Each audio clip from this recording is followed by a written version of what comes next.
Está no ar o Jornal do Senado. Eu sou Ricardo Nacaoca e estes são os destaques de hoje do Jornal do Senado que começa agora. Comissão dá aval para regulamentar profissão de salva-vidas. Projeto cria política nacional de inclusão para ensino superior. Senador defende redução da jornada de trabalho.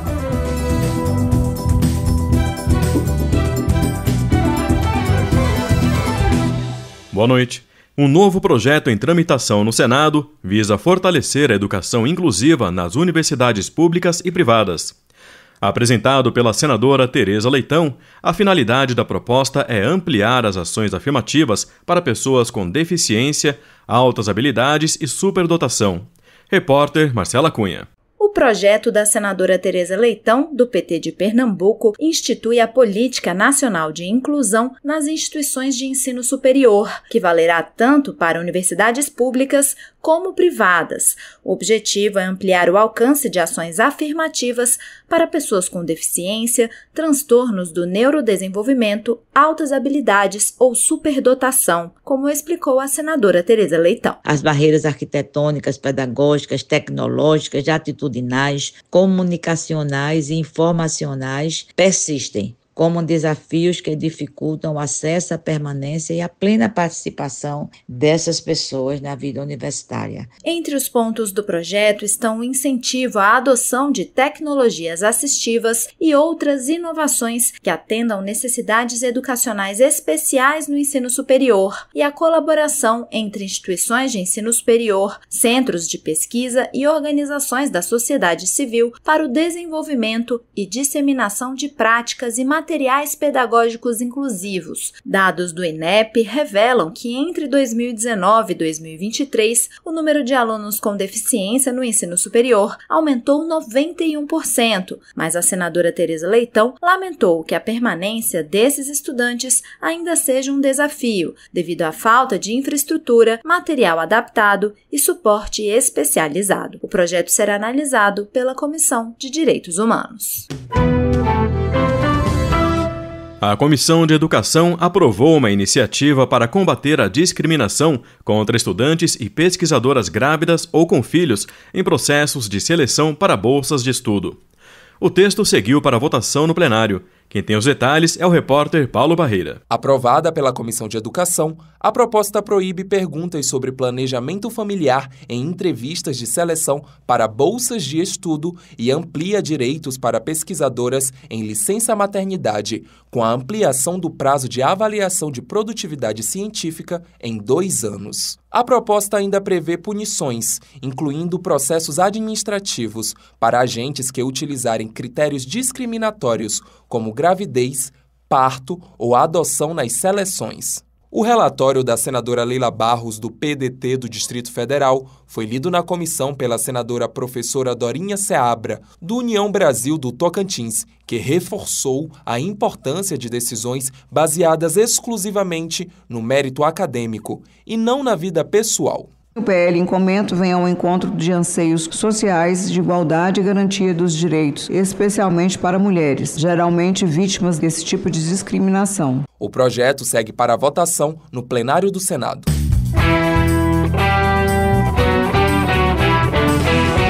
O Senado deve votar ainda neste primeiro semestre o projeto que legaliza o jogo do bicho, permite apostas em corridas de cavalos e autoriza o funcionamento de bingos no Brasil.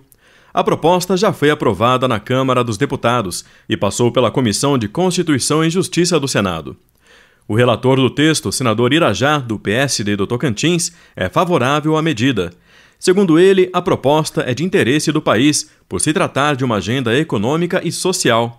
O parlamentar ainda negou que a liberação desse tipo de jogos de azar seja um embate ideológico. Não é um tema onde aqui nós estamos duelando entre a direita ou a esquerda, ou uma pauta ideológica, ou mesmo que seja religiosa. E que, na minha opinião, está madura para ser debatida e votada no Senado Federal. Ela conta, sim, com amplo apoio de órgãos e associações do setor privado e também do governo. A Comissão de Assuntos Econômicos aprovou uma proposta que regulamenta a atividade de salva-vidas. O texto, que seguiu para a Comissão de Assuntos Sociais, exige o ensino médio, curso profissionalizante e capacidade na corrida e natação. Mais informações com o repórter Bruno Lourenço. Aprovado pela Comissão de Assuntos Econômicos, o projeto de lei elenca as condições necessárias para exercer a atividade de salva-vidas ou guarda-vidas. O candidato deve ter mais de 18 anos, ensino médio completo, boas condições de saúde, proficiência em corrida e natação e ser aprovado em curso profissionalizante específico, com atualização a cada 2 anos. Quem já exerce a profissão também estaria amparado pela regulamentação. A proposta fixa ainda jornada máxima semanal de 40 horas, equipamento adequado, aposentadoria especial e adicional de insalubridade em alguns casos. Uma legislação específica vai determinar piso salarial e as exigências de contratação desses profissionais. O senador Humberto Costa, do PT de Pernambuco, ressaltou que o risco estimado de morte por afogamento em área de banho sem salva-vidas ou guarda-vidas é 60 vezes maior. Segundo o boletim epidemiológico publicado pela Sobrasa, Sociedade Brasileira de Salvamento Aquático, a cada 90 minutos, em média, um brasileiro morre afogado, sendo que a cada 10 óbitos, 9 ocorrem antes de chegar ao hospital. Aponta ainda que afogamento é a segunda causa de óbito em crianças de 1 a 4 anos e a quarta causa em pessoas de 5 a 24 anos. Sugerido pela Associação Baiana de Salvamento Aquático, o projeto de lei seguiu para discussão e votação na Comissão de Assuntos Sociais. O senador Paulo Paim, do PT do Rio Grande do Sul, espera que, em 2025, o Congresso Nacional avance no tema da redução da jornada de trabalho. Para ele, a questão já está sendo debatida no país e deve ser implementada sem reduzir os salários. O parlamentar argumentou ainda ser prioritário o enfrentamento do trabalho análogo à escravidão e defendeu também a aprovação do Estatuto do Trabalho, em tramitação na Comissão de Direitos Humanos. Paim afirmou que a pauta já vem sendo discutida há alguns anos e sua aprovação trará melhorias para as leis trabalhistas. Todos os estatutos que eu aprovei 4, teve uns que eu demorei 10 anos, 15 anos, 12 anos. O estatuto em debate que eu estou aqui destacando representa um marco na busca por uma sociedade mais justa, solidária, democrática e atualizando o mundo das leis do trabalho.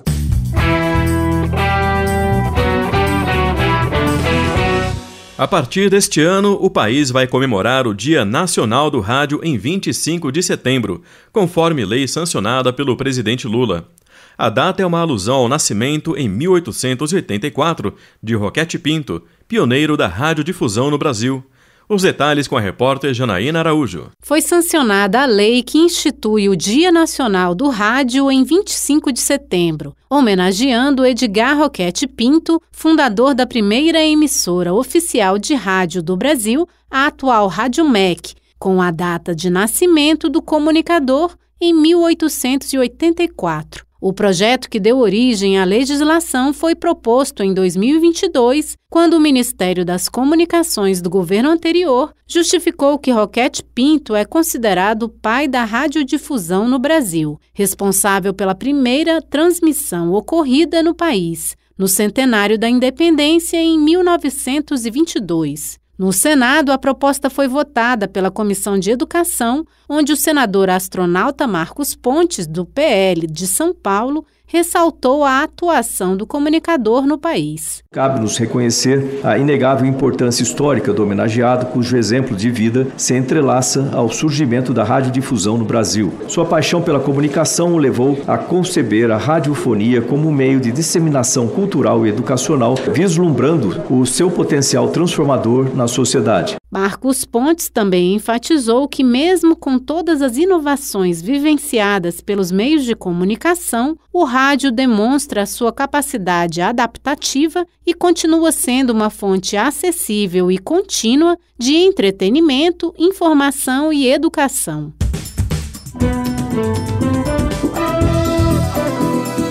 Com trabalhos técnicos de João Lira, o Jornal do Senado fica por aqui. Acompanhe agora as notícias da Câmara dos Deputados. Boa noite.